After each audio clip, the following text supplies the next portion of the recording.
என்னம்மா குஷியா இருக்க? ஆமா அங்கிள், தொலைஞ்ச ஃபோன் கிடைச்சிடுச்சு. நான் கொஞ்சம் கேர்லெஸ்ல இந்த காஸ்ட்லி ஃபோனை தொலைக்க பார்த்தேன். அப்படியா? கவனமா இருக்கணும்மா, இல்லைன்னா இப்படிதான் ஆகுமா? இது யார் கண்டுபிடிச்சு கொடுத்தா தெரியுமா? தெரியுமே, என்ன மாதிரி ஒரு நல்லவன் தான். ஆமா, அவரும் உங்களை மாதிரி ஒரு புரோக்கர். கீழே கிடந்ததை எடுத்து தெரிஞ்ச ஒருத்தர் வீட்டில் வச்சிருக்காரு. அந்த புரோக்கர் அந்த வீட்டுக்கு எப்படியோ அது மாதிரி நீங்க இந்த வீட்டுக்கு அப்படி. அப்படியா? எல்லாம் சரியா இருக்கான்னு செக் பண்ணிக்கோ. என்ன அங்கிள், எது சரியில்லை? என்னைக்கும் இல்லாமல் இன்னைக்கு எல்லாம் சரியா இருக்கான்னு கேட்குறீங்க? அதுவா? இல்லைம்மா, எனக்கு நேரமே சரியில்லை. முதலாளி திடீர்னு இன்ஸ்பெக்ஷன் வந்துட்டாருன்னா ஏதாவது சரியில்லைன்னா என்னை தாளிச்சிடுவாரு. அப்படி என்ன புதுசா சரியில்லாம இருக்கீங்க? ஐய, இது என்ன ஆம்பளை சட்டி? இது எப்படிங்க? அது வந்து புரிஞ்சு போச்சு. இதே ரூம்ல ரொம்ப வேகமா புரிஞ்சுக்கிறிய. என்ன மன்னிச்சிருங்கம்மா. மாமா இன்ஸ்பெக்ஷன் வந்தா மாட்டிப்பீங்க, அதனால தானே பயப்படுறீங்க. அதேதான் என்ன மன்னிச்சிருமா. இதுல என்ன அங்கிள் இருக்கு? மறுபடியும் அதே சொல்றீங்க. நீங்க என் அப்பா மாதிரி. நான் இல்லாத போது நீங்க என் ரூமை யூஸ் பண்ணிக்கோங்க. ஆனா நான் வரத்துக்குள்ள ஜட்டி பனியன் காஞ்சாலும் காயாட்டியும் எடுத்துட்டு போயிடணும். சரியா? புரியுதா? சரிம்மா, டைம் ஆயிடுச்சு. நீ இன்னும் ஆஃபீஸ்க்கு கிளம்பலையா? இன்னைக்கு ஒர்க் ஃப்ரம் ஹோம் பண்றேன், அதனால தான் வீட்டில இருந்து ஆஃபீஸ் வேலை பார்க்க போறேன்.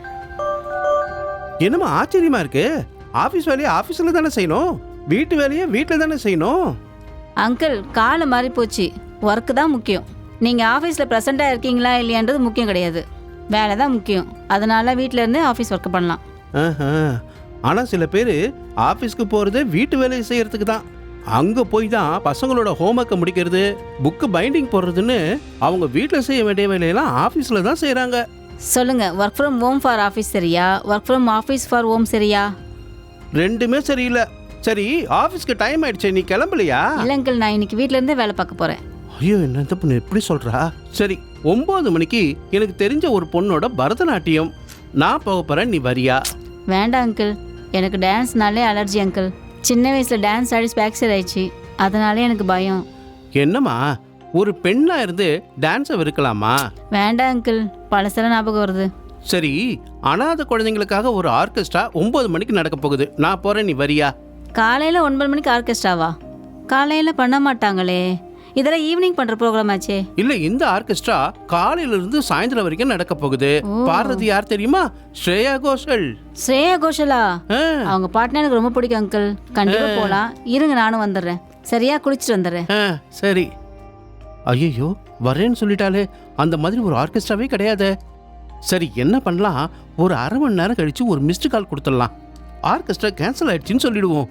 ஸ்ரேயாவை நம்ம வீட்டில் கொண்டு போய் இருன்னு விட்டுட்டு வந்துட வேண்டியதுதான். எப்படியாவது சமாளிக்க வேண்டியதுதான். அங்கிள், நான் ரெடி ஆயிட்டேன், வாங்க போலாம். நானும் ரெடி தான், நீ போயிட்டே இரு, நான் பின்னாடியே வந்துடுறேன். சரி, வாங்க. ஐயோ, அருண் வர நேரம் ஆயிடுச்சே.